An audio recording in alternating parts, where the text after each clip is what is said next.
बिस्मिल्लाहिर्रहमानिर्रहीम। अस्सलाम वालेकुम। मैं हूं बिशारत राजा, शहर इक़दार से एक और व्लॉग के साथ आपकी खिदमत में हाज़िर। नजर डयाला जेल एक टीम पहुंचती है। वो टीम कौन सी है और क्या करने के लिए वो जाती है? वो जाकर इमरान खान साहब से मुलाकात करती है, कैदी नंबर 804। उसके बाद हालात यकसर बदल जाते हैं। इमरान खान की बहनें, आज चूँकि मंगल है और इमरान खान की फैमिली का दिन है उनसे मुलाकात करने का, और इमरान खान साहब की बहनें जब उनसे मिलने के लिए जाती हैं तो रास्ते में तमाम रुकावटें हटा दी जाती हैं और इमरान खान की बहनें अडयाला जेल के बाहर पहुंचकर धरना दे देती हैं। वो बैठी होती है, आखिर मामला क्या है, वो टीम कौन सी है, और फिर यहाँ पर एक जज के खिलाफ जो तेज़ी से कार्रवाई को आगे लेकर जाया जा रहा है, उस जज का कसूर क्या है, उसके खिलाफ जो फाइल है उसको पहिए क्यों लग गए हैं। ये वो आम खबरें हैं जो आपके सामने रखेंगे, और फिर आपको ये भी बताएंगे कि नाचने वाली गुड़िया और डंडे का जोर, ये क्यों कहा गया। एक ऐसे शख्स की जानिब से डंडे का जोर कहा गया जो सोच भी नहीं सकता था कि वो बंदा ये बात करेगा और खुलकर करेगा, क्योंकि कहने को तो वो हुकूमती सेटअप का हिस्सा है, ये जो रजीम है इसका एक हिस्सा है, और हर गैर आइनी कामों में वो बढ़ चढ़ कर हिस्सा लेते हैं। उन्होंने एकदम से अपनी जो तोपू का रुख है वो इस्टेब्लिशमेंट की तरफ क्यों कर दिया है, इसके पीछे कहानी क्या है? क्या कोई बड़ी तहरीक उठने को है? एकदम से सब कुछ बदला बदला लग रहा है। ये आम खबरें हैं, आपके सामने रखेंगे, और फिर आपको ये भी बताएंगे कि नाजरीन, इस्लामाबाद हाई कोर्ट ने एक हुक्म दिया है, वो हुक्म क्या है ये आपके सामने रखेंगे। लेकिन इस वीला का आगाज में मिस्टर परफेक्ट जिसे कहते हैं, इस सब कॉन्टिनेंट का सबसे बड़ा एक्टर आमिर खान, जिनकी एक फ़िल्म पीके है, उसका एक सीन है, आप वो आपने फिल्म वो देखी होगी, कि वो लोगों के अंदर से डर ख़त्म करना चाहता है। उसकी जो वहाँ पर जो अदाकारा होती है, उसके साथ जब उसके मुकालमा होता है तो वो अदाकारा के बाप को लेकर एक यूनिवर्सिटी के बाहर जाता है और कहता है कि ये जो सारा कारोबार रचाया गया है, ये जो खेल रचाया गया है, ये सारा खेल और कारोबार जो है वो डर की बुनियाद पर रचाया गया है, खौफ की बुनियाद पर रचाया गया है। उस फिल्म का सीन ये है कि वो जो होता है, वो उसका एक उसके डमकरा कहते हैं उसे, वो जो आमिर खान लेकर आता है, फिर वो ज़ाहिर है वो किसी और दुनिया से तल्लक रखता है, वो उसके बगैर वापस नहीं जा सकता। वो चमकता हुआ एक हीरे की टाइप एक होता है, बड़ा सा, लेकिन वो तपस्वी जी उसे वो ले लेते हैं और फिर लोगों के अंदर डर और खौफ पैदा करके अपना कारोबार, वो मज़हब का कारोबार चलाते हैं। वो कारोबार मज़हब का हो या फिर दूसरों पर हुक्मरानी का कारोबार हो, ये सारा डर और खौफ की बुनियाद पर चलाया जाता है।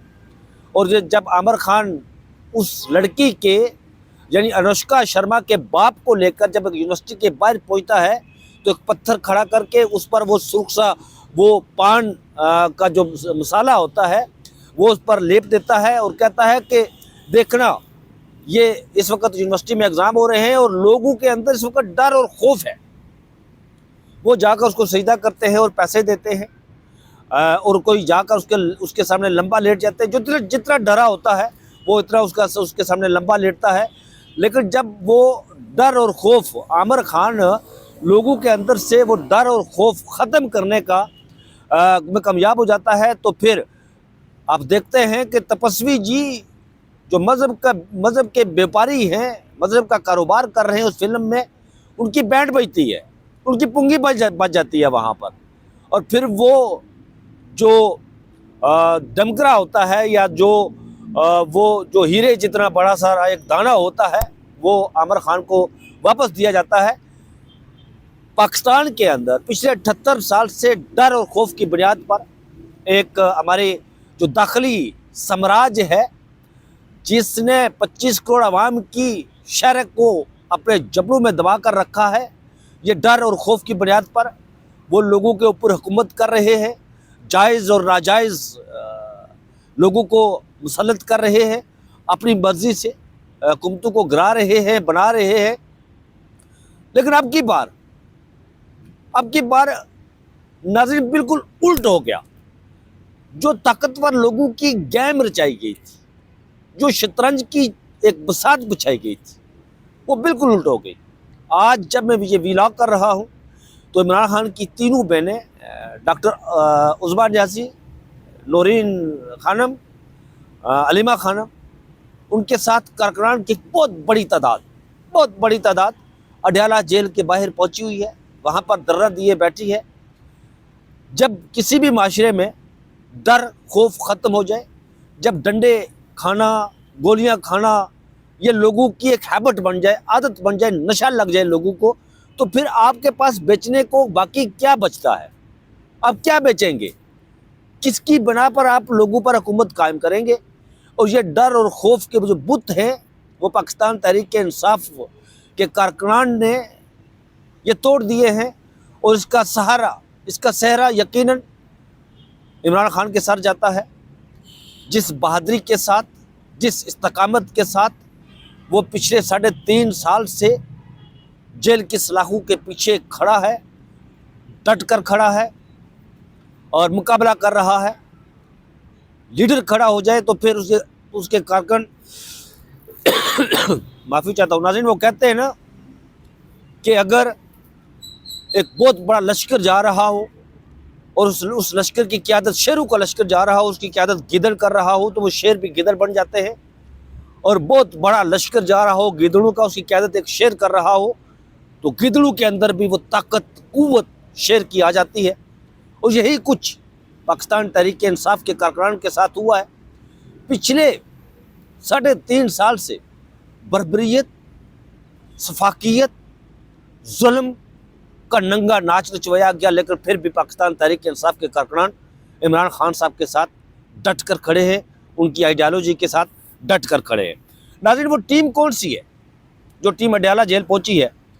वो टीम है नाज़रीन पिम्स अस्पताल के जो डॉक्टर्स की टीम है, वो अडयाला जेल पहुंची है और वहां जाकर उन्होंने इमरान खान साहब का मायना किया है, इमरान खान का मेडिकल मायना किया है, तिब्बी मायना किया है। और वो टीम अडयाला जेल से वापस पिम्स की तरफ रवाना हो गई है। और जेल ज़राए का ये कहना है कि ये जो मेडिकल रिपोर्ट है ये सरकार को पेश की जाएगी, इमरान खान की तिब्बी मेडिकल रिपोर्ट को लेकर कि आया वो फिट हैं या नहीं। क्योंकि उधर अलीमा खानम ने यह कहा है कि 14 माह से उन्होंने ये लफ्ज़ इस्तेमाल किया कि इमरान खान साहब के जो उनके अपने डॉक्टर्स हैं, उनके अपने जो तिब्बी मालिज हैं, उन्हें इमरान खान साहब तक रसाई नहीं दी जा रही कि वो इमरान खान साहब का तिब्बी मायना करें और फिर उसके बाद उनकी रिपोर्ट जो है वो पेश करें कि आया इमरान खान साहब जो है वो किस हालत में है। अगली खबर ये है नाज़रीन, आपको बताते चले, एक और बड़ी ख़तरनाक खबर है, वो मैं आपको दूंगा कि एस्टेब्लिशमेंट क्या करना चाह रही है खैबर पख्तूनख्वा के हवाले से। ये बड़ी ख़तरनाक खबर है, ये आपके सामने रखूंगा। लेकिन मैं चाहता हूं पहले जस्टिस तारक महमूद जंगीरी का मामला जो है वो आपके सामने रखूं। Justice Tariq Mahmood Jahangiri Islamabad high court के वो नेक नाम, बहादुर, दलेर जज है, जो कि जिन्होंने ये कहा था कि मैं किसी DGI, सेक्टर कमांडर या किसी और से हदायत लेकर फैसले नहीं करता, मैं आइन और कानून के मुताबिक फैसले करता हूँ। होता कुछ यूँ है कि इस्लामाबाद की 3 नशिस्तें जो कि फॉर्म 47 में बदल कर मुस्लिम लीग नून को दी गई थी, वो नशिस्तें पाकिस्तान तहरीक इंसाफ के जो हमायत याफ्ता उम्मीदवारान थे, डॉक्टर तारक शुएब शाहीन साहब, अली बुखारी साहब और एक और थे उनके, ये तीनों नशिस्तें जो है वो जीती हुई थी। मामला कुछ यूँ होता है, वो अमर मुगल साहब नाज़रीन के इलेक्शन ट्रिब्यूनल बनाया जाता है जस्टिस तारक महमूद जंगीरी के सरबराही में, और जब फॉर्म 47 और 45 का कजिया उठता है इस्लामाबाद हाई कोर्ट के अंदर, तो बड़े सख्त ऑब्जर्वेशन और रिमार्क्स देते हैं जस्टिस तारक महमूद जंगीरी। जब केस की समाअत होती है तो उस वक़्त मुस्तफा नवाज खोखर और टीएलपी के जो लोग थे, जो दूसरे नंबर पर आए हुए, वो लोग जब जस्टिस तारक महमूद जंगीरी की अदालत में जाते हैं तो कहते हैं कि हमारे पास फॉर्म 47 जो जेन्युइन बुनियादों पर, जिस पर तमाम जो पोलिंग एजेंट हैं उनके सिग्नेचर मौजूद हैं, हम आपके सामने रखेंगे। तो जस्टिस तारक महमूद जंगीरी ये कहते हैं कि ये अदालत फॉर्म 47 जो जेन्युइन है उसकी बुनियाद पर फैसला करेगी, हम उसका फराजा करवाएंगे। दुनिया की किसी भी अदालत से हमें लेबॉर्ट्री से उसका फराजा करवाना पड़े तो हम उसका फराजा ये करवाएंगे। और उसके बाद क्या होता है, उसके बाद उनसे इलेक्शन ट्रिब्यूनल की सरबराही भी छीनी जाती है। एक रिटायर्ड जज वो प्राचा साहब हैं, जिन्हें सुप्रीम जुडिशरी काउंसिल इस बुनियाद पर लाहौर हाई कोर्ट से फारिग करती है कि वो करप्शन में लुथड़े हुए थे। वो पाँव के नाखूनों से लेकर सर के बालों तक करप्शन में लुथड़े हुए थे, उन्हें फारिग करती है। और ये रजीम अब्दुल शकूर प्राचा साहब को इलेक्शन ट्रिब्यूनल का सरबराह बना देती है। बहरहाल वो तो चले गए, वो फाइल कहीं दब गई है, उस पर तो अब तो इलेक्शन ट्रिब्यूनल कोई केस ही उसको लेकर चल नहीं रहा।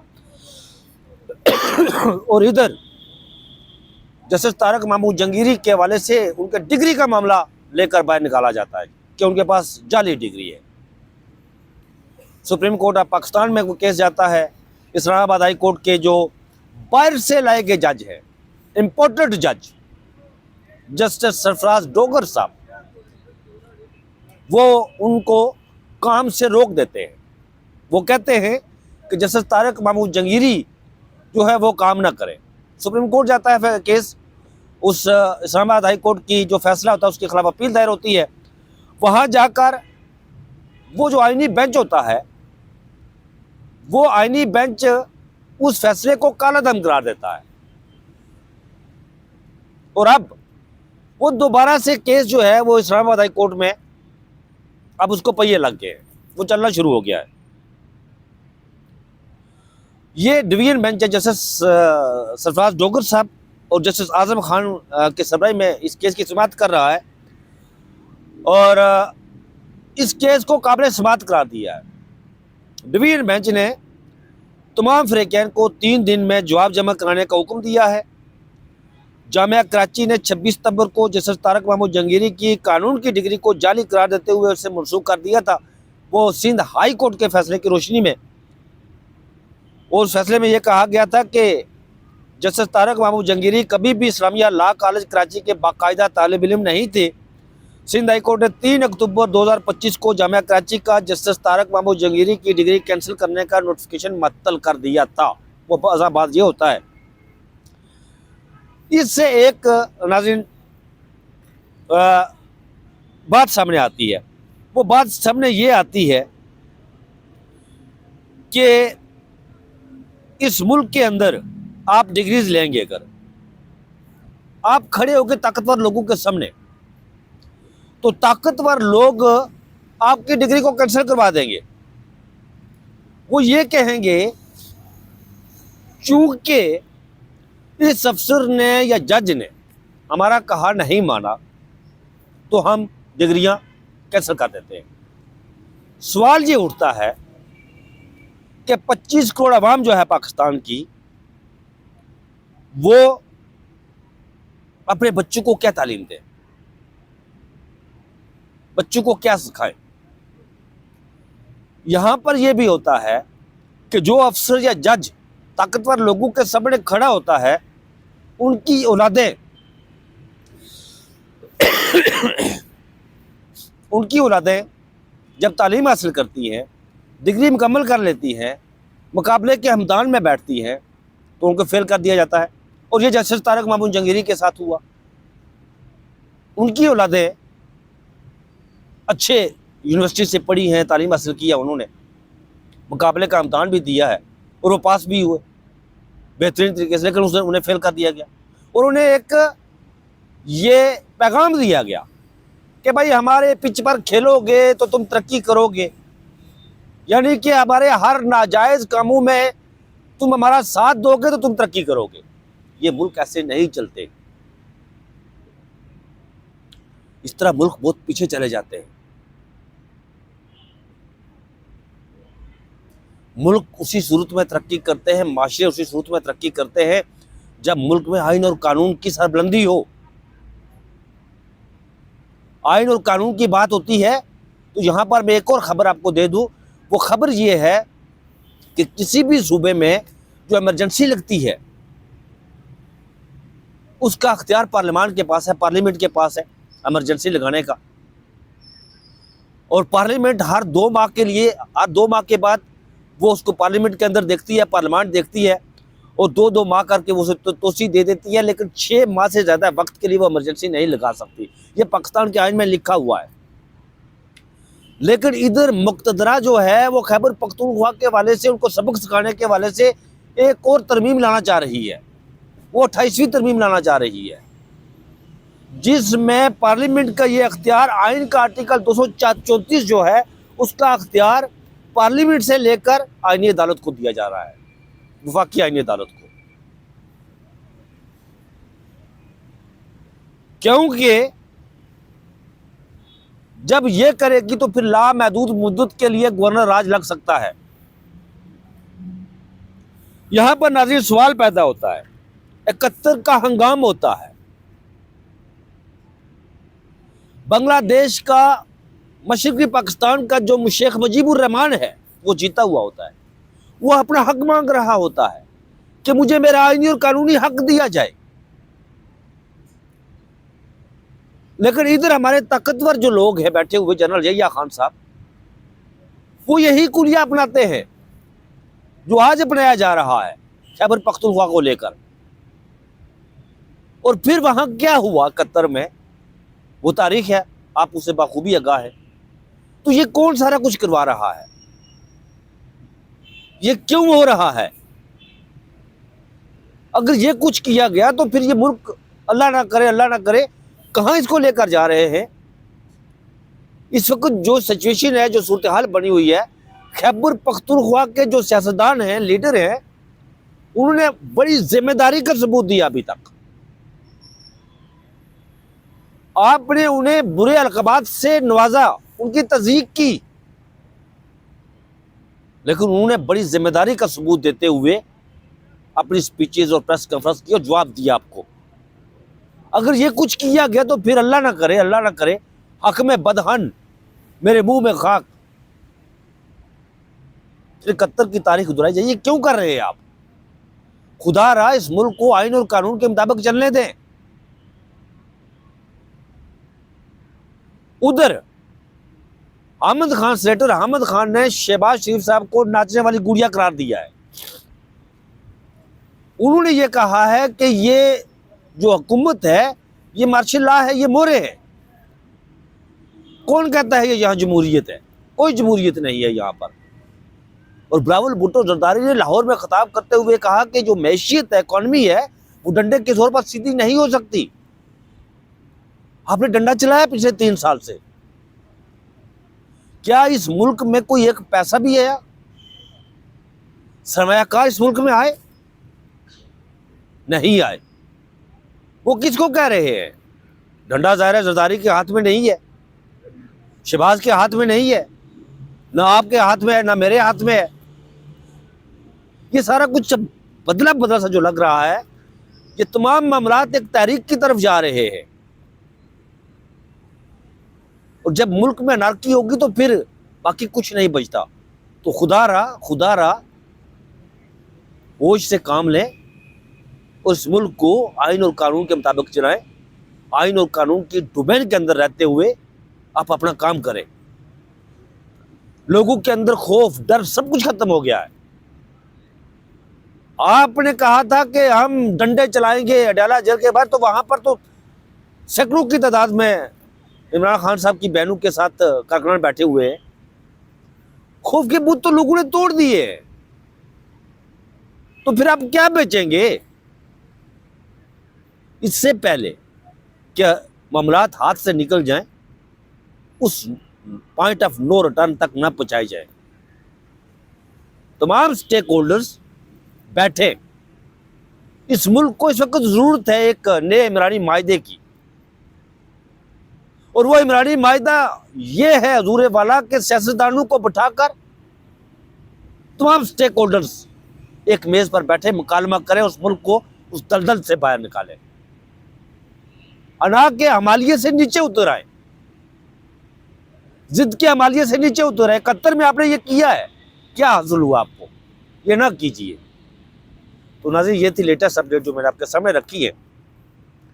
ये चैनल आपका अपना चैनल, इसे सब्सक्राइब भी कीजिएगा, लिंक शेयर भी कीजिएगा और टेली का बटन जरूर दबाइएगा। आप हमेशा मेरी दुआओं में रहते हैं। इस इल्तमास के साथ आपसे इजाज़त लूँगा कि मुझे अपनी दुआओं में ज़रूर याद रखिएगा। मुझे दीजिए इजाज़त, पर ख्याल रखिएगा। अल्लाह हाफिज़।